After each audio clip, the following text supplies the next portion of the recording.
been a shift in the thinking of people in the West in the last few decades about how a person finds their identity, or as we've been calling it in this series, the authentic life.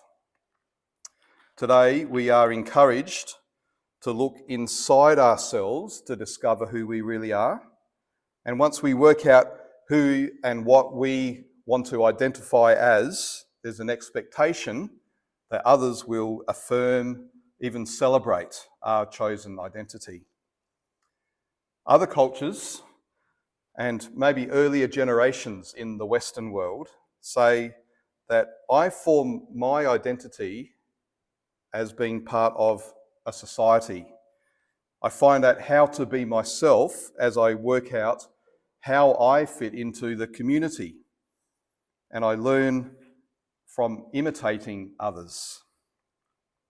In other words, we might try to find or create our own identity ourselves as individuals, or we can have our identity defined by someone or something outside of ourselves. Here's someone explaining the modern view of identity. I'm Maria Serwa. I'm a clinical psychologist.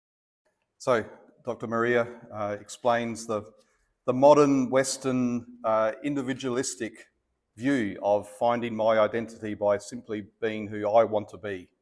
And I don't know about you, but personally I find it a bit sad about that lady that her biggest dream in life was to be Easter Bunny. Here's the irony. Even when we think that we are defining our own identity, it's only because we've been told that we are somebody who has the ability to define ourselves. If we believe we shouldn't let someone else tell us what to think, it's probably because someone has told us that. That person may even be Dr. Maria. When I sought to find the source of that quotation beginning, "Sup at your own table, drink from your own well," which she attributes to Marcus Tullius Tiro, who was a Roman poet who lived just before Jesus, I couldn't find it anywhere. I emailed Dr. Maria to ask her where it was from, and then she replied and admitted that she didn't know where she'd found it. She couldn't find it anywhere either. It turns out that quote is not genuine. It was made up by someone who attributed it to Tiro to give it credibility. So not only must we be aware that when we think we are being self-authoring, we're still listening to and following others, but when we listen to others, we need to be sure that what they tell us is actually authentic. In reality, we'll only and always gain our sense of identity from others. It really comes down to who and what we will listen to and believe. This is, as you've probably seen, what these sessions are all about, the authentic life. Will we hear what God says about us and be willing to let Him define our true identity? Well, the first thing that the Bible says about human beings is that we're made by God, in the image of God. While this means being like God in some ways, it's also much more than that. The very first human being in the Bible, called Adam, is called the Son of God, meaning that human beings are designed to be in relationship with God as a child to a father.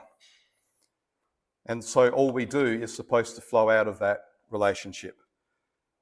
So just as we see mannerisms in a child that they picked up from their parents, so the image of God is expressed in us as we do the kind of things that God does. To put it another way, we're supposed to know our identity as we imitate God as His beloved children, but also as we imitate the good that we see in other people.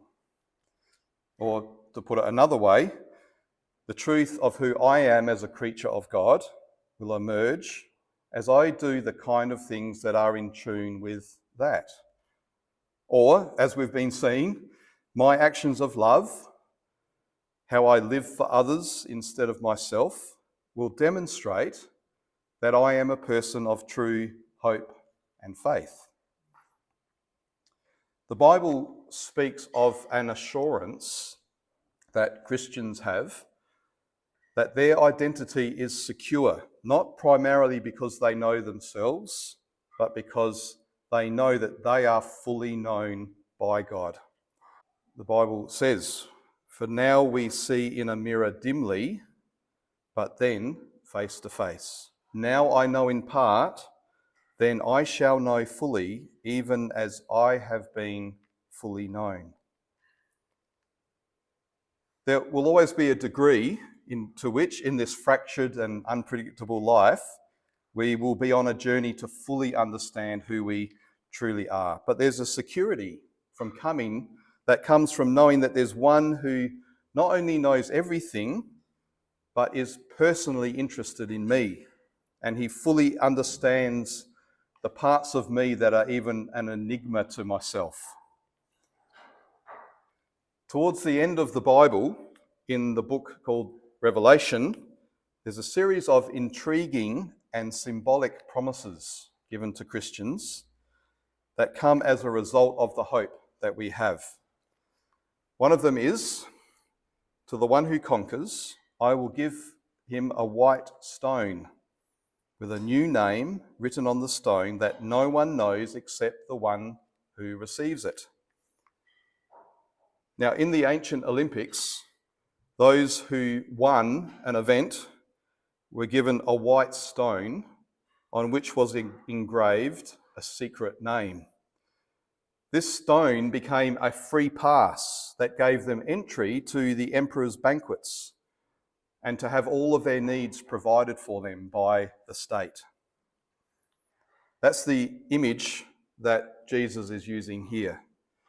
Those who have faith in Jesus are both privileged citizens of God's kingdom and loved members of God's family because they know him personally. And so his identity gives them their true identity.